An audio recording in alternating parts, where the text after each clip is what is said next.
Jadi zaman itu Mbah Hasyim itu sering punya tamu dari Eropa, dari Barat, dari macam-macam. Semua statrodal muhandis, terus seterusnya sampai. Nah ini cerita saja betapa Mbah Hasyim itu perkawanannya luas sekali. Terus ini cerita akhirnya orang ini sampai masuk Islam. Ketika ini saya hitung ya guru-gurunya Mbah Hasyim. Darus Salhat Muhammad Hasyim Asy'ari ini karangannya Asad Syihab, orang Libanon. Buku ini selesai tahun 72.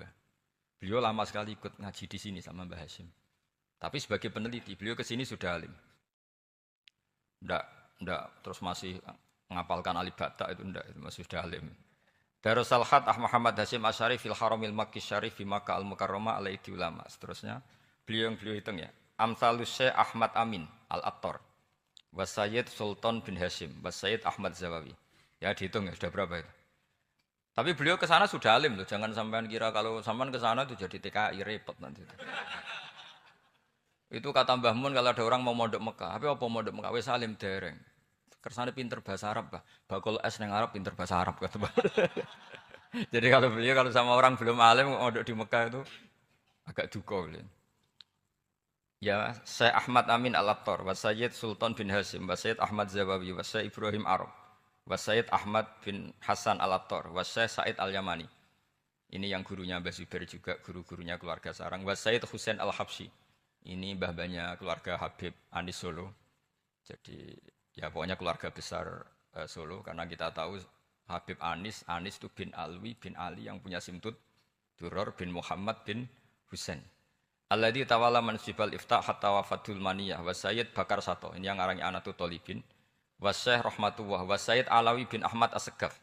Ini yang ngarang Tarsihul Mustafidin. Kita tahu sarah i'anah paling terkenal adalah dua I'anatu Tolibin dan Tarsihul Mustafidin. Itu dikarang oleh Alawi bin Ahmad As-Segaf. Terus wa Sayyid Abbas Al-Maliki. Itu banyak Sayyid Muhammad. Karena kita tahu Sayyid Muhammad adalah Muhammad bin Alawi bin Abbas. Ya, Muhammad bin Alawi bin Abbas. Itu juga gurunya Mbah Hasyim, wa Sayyid Abdul Az-Zawawi, wa Syekh Saleh Bafadl, wa Syekh Sultan Hasyim Daghestani.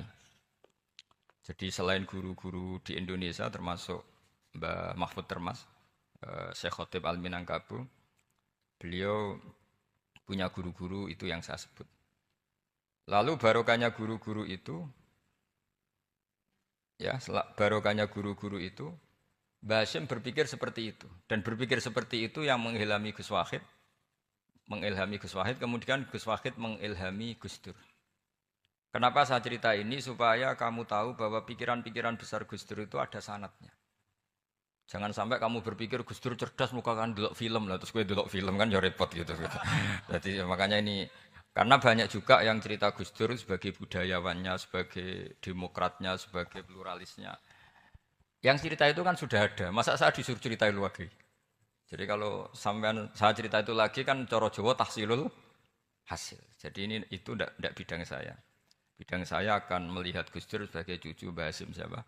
Asy'ari. Ini saya baca ya. Ini bahasa Jerman tapi sudah diagak-agak Arabkan. Ma'al Muhandis Karel von Schmidt.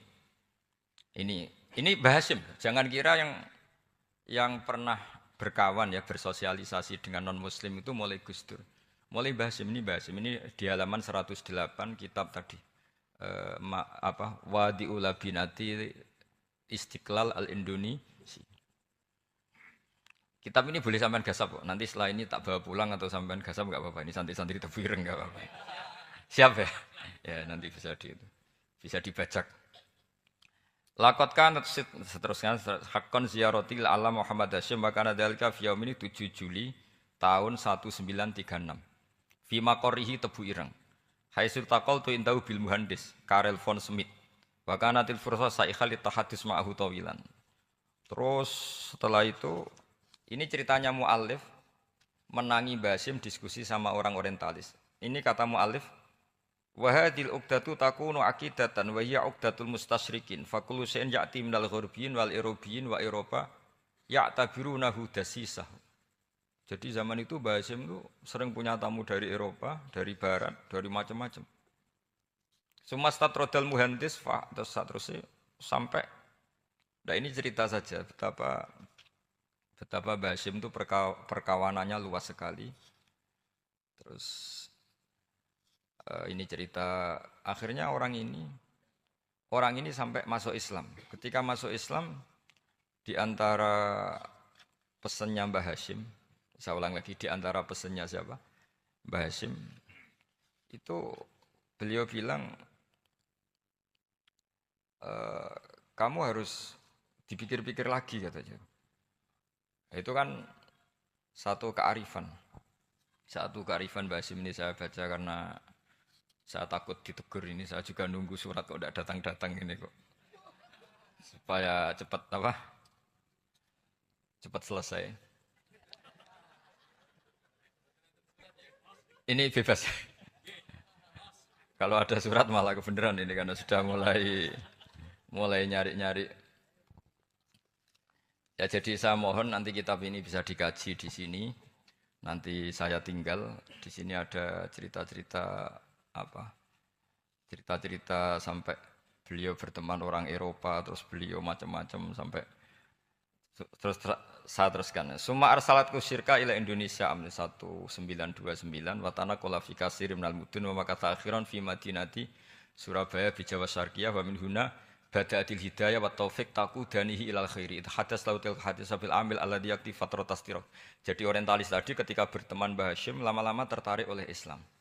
Ketika mulai tertarik dengan Islam wa sya'ara bil istiqra aruhi wal amni tam wa kaifa ya'budu rabbahu ibadatan hakikiyah. Terus mulai tertarik dengan Islam terus konsultasi sama Mbah Hashim. Jadi tertariknya barokahnya Mbah Hashim orang ini kemudian wabakiyal muhandis itu insinyur Karel von Schmidt fi Indonesia hatnan dalatil harbul alamiyah sehingga perang dunia kedua selesai wa indama qawamal Indonesiun didal hukmil al-Hulandi fi harbil istiqlal am wa kana muhandis fi sufil Indonesian dafa'u islamuhu li syarika sak terusi. Terus ini saya cerita jadi Mbah Hashim pernah mengislamkan orang Belanda, orang Jerman. Orang apa? Orang Jerman terus orang ini hidup di Hamburg. Sampai akhirnya beliau dakwah Islam di sana. Jadi ini apa? Ini penting ya supaya sampean tahu bahwa Tebu Ireng mulai dulu adalah komunitas internasional. Ya, Tebu Ireng mulai dulu adalah komunitas internasional. Jadi, terus ketika ngadepi Indonesia yang dijajah, ya Indonesia yang dijajah, ini Mbah Hashim bersama kawan-kawannya sepakat iktikaf di Multazam. Ini saya baca ya. Wa akhiran istama'a ma'a nukhbatin min haula'i thalaba min zalama alaihi al-had Muhammad Hashim ala ayata ahadu wa yaqumu bi amalin fi lailatin lailan min laili syahri Ramadan. Al-mu'azzam istama'a haula'i thalaba waladina yantamuna ila iddati qawamiyatin. Qawamiyah itu kalau bahasa sekarang perlawanan min Afrika wa buldani janubi Asia, Asia Tenggara wa Asia Wusta, Asia Tengah wal buldan al-Arabiyah wa kana al-had Muhammad Hashim Asy'ari ahadahum. Bahwa qafu jami'an amamal multazam bil Ka'batil musyarrafah. Wa ahadu wa aqsamul yamin ala yakum bil jihad fisabilillah li ilahi kalimatil Islam wa tauhidil muslimin binasri ilmi wa tau'iyah wa tafaqquh fiddin talaban lil mardatillahi ta'ala la yarjuna min wara'i dzalika malan wala mansiban li anfusihim. Jadi sebelum beliau pulang ke Indonesia itu komunitas Asia Tengah, Asia Dekat, Asia Jauh semuanya dijajah karena Mesir dijajah Prancis, yang Burma dijajah ini, yang Indonesia dijajah ini, semuanya berdoa di Multazam. Intinya Mbah Hashim itu patriotik betul. Tapi ya religius betul. Beliau berdoa di Multazam, beliau menyanggupi siap jihad melawan penjajah. Tapi saat itu juga berikrar kalau semua itu tidak untuk nyari pangkat. Makanya saya yakin Gus Dur adalah orang saat jabat presiden karena supaya Indonesia tidak chaos. Buktinya apa? Ketika beliau dilengsarkan ya santai saja. Wong ngajine wa mal hayatud dunya illa mataul ghurur. Jadi ya santai saja itu. Tidak jadi masalah. Terus kitab ini menerangkan, ini saya baca ya. Li khidmati dual alladzina laha musta'maratun. Musta'marat itu dijajah mislu Holanda wa Inggris wa Rusia wa Pernisia wa fi hadzal amri bidzat ara ana alal muslimin wal mas'ulin khususan. Ini intinya ulama-ulama yang dari timur jauh kemudian sowan ke Mbah Hashim minta fatwa karena negara-negara mereka juga dijajah. Jadi dulu orang dari Jerman, dari mana-mana belajar Islam juga sama Mbah Hashim. Yang negara-negara Asia Timur, Asia dekat itu juga kalau konsultasi kemerdekaan juga sama siapa? Mbah Hashim. Jadi uniknya kitab ini ditulis oleh orang Libanon. Jadi orang Libanon itu saking penasarannya sama Mbah Hashim Asy'ari itu datang ke sini. Ya datang apa? Datang ke sini untuk belajar sama Mbah Hashim. Dan di antara belajar itu, kemudian sampai sini ternyata tamu-tamunya Mbah Hashim dari berbagai negara. Mulai yang konsultasi cara memerdekakan negaranya karena mengalami dijajah, sampai cara belajar Islam yang benar. Termasuk tadi yang Karel von Schmidt tadi yang masuk Islam karena konsultasi sama Mbah Hashim. Padahal dia orang Jerman. Terus di antara kelebihannya Mbah Hashim, ini juga ditiru Gus Dur. Wal haju Muhammad Hashim la yajidu kharajan ayuna kisau sami' wal mukhatab. Bal yurahibu bidzalik. Mbah Hashim orang yang enggak tersinggung ketika pendapatnya ditentang atau digugat oleh lawan bicaranya. Beliau santai, tidak terus ya tidak berontak, ya santai aja. Enggak terus angger dibantah, membantah kiai kualat, itu enggak ada sanadnya. Nah ini saya pastikan ya bahwa kehebatan Gus Dur itu kita enggak lepas dari barokahnya siapa? Mbah Hashim. Sekali Rasulullah Shallallahu Alaihi Wasallam sebagai Sayyidul Khalqi, Sayyidul Anbiya al Mursalin, beliau yang ngakui ana da'watu Ibrahim wa bisyaratu Isa. Aku hebat ngene iku barokah dongane Nabi siapa? Ibrahim. Maka ini sesuatu yang saya tekuni, jadi enggak salah kalau bicarakan Gus Dur ya harus bicarakan Mbah Hashim. Sama bicarakan Nabi Muhammad Shallallahu Alaihi Wasallam juga harus membicarakan Jadduhul A'la yaitu Ibrahim alaihissalam. Jadi ini kitab bisa dipakai atau digasap ya enggak apa-apa. Artinya gini, gasap itu kalau saya ada ridho jadinya gasap, kalau ridho ya jadinya boleh. Dan menjadi gasap kalau enggak dipelajari. Ya, jadi kalau mau enggak terus tinggo jimat itu kita Gus Bah sakti, wah ya repot makanya ini. Nah kalau dipakai itu gasap. Tapi kalau nanti didiskusikan sama teman-teman, kemudian menjadi baik, menjadi luar biasa, saya ikut ngamal. Terus saya ulang lagi, saya teruskan. Ittisolatuhu. Ittisolatu itu komoditas beliau. Lahu ittisolatun wasi'atun wa mukatabatun ma'akatsirim min zu'ama'il alam al-islami fi dzalikal ahdi.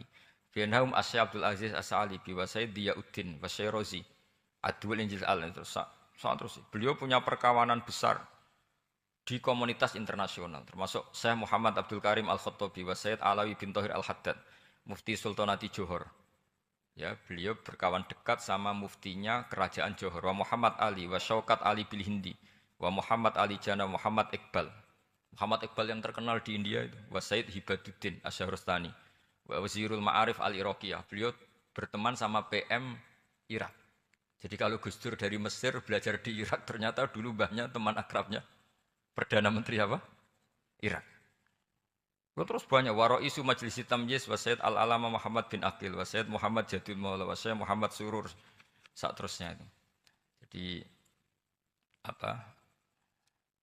ini nanti saya tinggal termasuk catatan-catatan ini saya mohon ridho dari Gus Solah dari supaya santri-santri sini belajar Mbah Hashim lebih serius supaya gampang. Kenapa saya katakan harus seperti ini? Dulu Nabi Ibrahim itu di antara anak cucunya itu secara lahir ada yang tidak soleh. Karena anak cucu itu punya otoritas sehingga anak cucu ini yang menstatuskan Nabi Ibrahim. Sampai Allah sendiri yang meluruskan pengklaiman itu, yaitu ada ayat maka anak Ibrahimu Yahudiyah wala Nasranian, karena ada orang yang bernama Yahuda bin Yakub bin Ishak bin Ibrahim. Karena Yahuda punya pola tertentu dalam beragama, terus seakan-akan mbah-mbahnya paling ya begitu. Akhirnya Ibrahim pernah disetatuskan sebagai Yahudi. Sampai Allah sendiri yang ngintikan maka anak Ibrahimu Yahudiyah wala Nasranian. Sampai datang Rasulullah SAW yang memaklumatkan saya juga cucu Ibrahim orisinil. Dan saya pastikan Ibrahim itu bukan Yahudi tapi bapak tauhid. Semenjak itu Ibrahim dipulihkan namanya. Bukan Yahudi tapi bapak tauhid. Yaitu diistilahkan Nabi millata abikum Ibrahim, semua tauhid adalah nginduk kepada Nabi siapa? Ibrahim. Nah saya ingin santri-santri Tebu Ireng misalnya nanti suatu saat jadi komunitas internasional, jadi orang keren komunitas internasional, itu bukan karena ingin gaya-gayanan terkenal, tapi ingin niru Mbah Hashim, bahwa itu awal dakwah Anda fil alam. Semua alam ini tentu butuh tauhid, butuh kebenaran. Bukan gagah-gagahan sebagai orang populer. Terus persahabatan yang luas, misalnya Anda khusyuk terus kuper. Wah, ratau kancanan wong ngabin jadi wali gini terus kuper. Mungkin Anda tidak akan jadi wali karena sanatnya Mbah Hashim itu perkenalannya luas. Sementara kamu milih kuper, gak pernah berteman orang, tapi sanatnya sampai Mbah Hashim itu membingungkan sanat itu. Wong Mbah Hashim tidak gitu kok kamu nyanatkan begitu. Jadi kalau santri Tebu Ireng mulai sampai neng kamar, terus ngobong dupo, terus menterkenalkan diri jadi wali. Gitu. Nanti tonggo kamu ngira itu produk Mbah Hashim. Karena kamu santrinya. Kan dianggap cerminan gurunya sampai Mbah Hashim. Nah kalau ada yang teman-teman gitu harus dimaklumatkan itu sanad mungkotek. Bahwa sanad itu tidak benar.